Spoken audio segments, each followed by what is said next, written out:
So, Nick, let's talk about your game, my dog. You had a sack, 2 strip sacks, a forced fumble. So tell us about that game, man. Like, the impact that you had was crazy, bro. Going into it, like, what was your mindset heading into that game? Yeah, I mean, going into some type of games, bro, where you got to play a mobile quarterback like that, I really just be trying to help out the DVs as much as I can, bro, because it's hard, man, when you got to go against a guy like Josh who can do all the scrambling and making plays on the run and stuff like that. So as a D line, we just be trying to, kind of cage him in and make sure he's not doing all that because I know how stressful that can be as a DB to chase dudes all around the field, runs 4.4, 4.5s and stuff like that. So, I mean, that type of game, it was just cool to, try to get after the passer and affect Josh any way I can. When I'm in the back end and I know, like, this is a pressure down, bro, I'll be smiling. I'll be smiling. Yeah, boy. I know that quarterback going to be in trouble. I ain't going to lie, bro. That ball coming out fast. And if it don't, it's over with for him. Because you got Nick coming around the edge and you got Coop, Zach Allen, all them boys getting after it, bro. And it's like, when you a DB, bro, that's like the best thing you could have. Just guys like that coming around and, creating sacks and creating big-time plays. So I'll be smiling back there, bro. It's a privilege to be a part of it for sure, bro. Nah, likewise, fam. I know y'all make my job a lot easier too, fam. So, Nick, do you think you play with a chip on your shoulder? Oh, most definitely. Since the day I got drafted, just seeing all the people that went ahead of me and knowing the type of player I was. And, I kind of just always keep that chip on my shoulder because just seeing how many teams doubted me and, wouldn't want to take a chance on me. And I just got to kind of carry that throughout my years in the league and always try to push myself to continue to be better every year so I can make everybody regret for real. This is a question for you and Pat, Nick. Sometimes there's a play where it's not clear what the call is or the league might debate it for weeks. I know from my experience, but everyone's different. How do you process that on the field as a defender? I feel like it's different just from my position. I feel like, there may be some times where like somebody holding you and they may not call it. And you kind of just got to play the next play. But I feel like more for like DBs and stuff where it's like PI calls and they just throw a bad, flag on the PI. I feel like that type of stuff, like it just like mentally, like I got to respect like, DBs and how they just able to move on to next plays and stuff like that. Cause that can really try to kind of mess with you in your technique and just, how you play stuff, down the field, I feel like in my opinion. So I just feel like it's just different for everybody for real.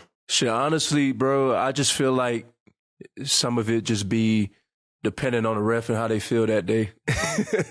There'll be a few calls around the league you see, and you be like, man, okay, they call that, but there's a play during our game is like, okay, they call the same thing in the same initial, like, because as a DB, like, down the field, there's going to be hand fighting going on. Then there's like probably like one initial tug and they call it on that.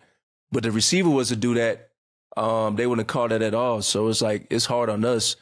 Then I feel like for Nick's position, bro, like there was plenty of times where people was holding and they just didn't call it. And it's just like egregious because it's obviously holding, but they ain't going to say nothing about it and just let it slide. So, yeah, I mean, I really don't know how to process it, bro, because at the same time, you could be mad at the moment, but I don't know, you just got to find a way to move on. You think it's like a such thing as like makeup calls? Like if they miss this call, then they feel like they got to throw. Okay. You finna get us fined, bro. That's why I got to communicate with them, bro. Hey, what Richard Sherman said? Hey, man, he has a family. Don't let him talk to you like that, ref. You're a human being. You got to be the rest best friend out there, bro. For real. This weekend, you became the third Bronco in franchise history with multiple forced fumbles in the playoff game alongside Von Miller and Tom Jackson. What does it mean to be a part of that lineage of elite pass rushers in Denver? Yeah, man, it's a big deal, especially a guy like me who always grew up watching Von, just seeing all the great moments he had, especially in playoff games. And I even go back now and I'll go look at those old games and see just how much of an impact he had. And that type of stuff just really inspired me to go out there and be great. And yeah. Nick, Von's obviously a legend. Did you see when he said that he wants to retire a Denver Bronco? And if so, how would that feel to have him play alongside you and have him be on the squad? Did you also grow up watching him? Yeah, I grew up watching him, bro. I mean, since 2013, probably I started watching that boy when I actually, really started to, fall in love with the game of football. And he was always a guy I watched and kind of wanted to model my game after. And obviously, I'd love to have him come back and retire a Bronco. Just play with him, being able to learn from him. And he's just one of the greatest of all time, bro. So any way that he can help me out and him coming back and being able to be a guy that's meant so much to the franchise and retire a Bronco, that would be, probably a great thing for me just to see and kind of reflect just because I watched him for so long. Well, like Pat said, Nick, you had that big game against Buffalo. And the reason why we made this show is just to be able to give back to people who don't really understand and all our viewers and stuff. Could you explain to them how much of pass rushing at this level is instinct and feel and how much is preparation and film study? Yeah, especially with pass rush, bro. I mean, I feel like, obviously you can be born with gifts, obviously getting off the ball fast. I feel like that's a gift that some people have. And when it comes to just the fundamentals and technicalities of it, when rushing the passer, I mean, you got to work when it truly comes to just, having good hands and being able to, work on dipping the edge and doing all these different things when it comes to different movements like spin moves and stuff like that. So, I mean, it truly is an art, man. And when you talk to a lot of the great pass rushers, man, it's a different type of craft, bro. And not everybody's built to go do that. And, I feel honored, that I feel like I can call myself one of the best and just continuously trying to work my craft and continuously trying to be better. That's just going to be the main thing for me. Nick, what's your go-to move? Gotta have it play, gotta make this play coming off the edge.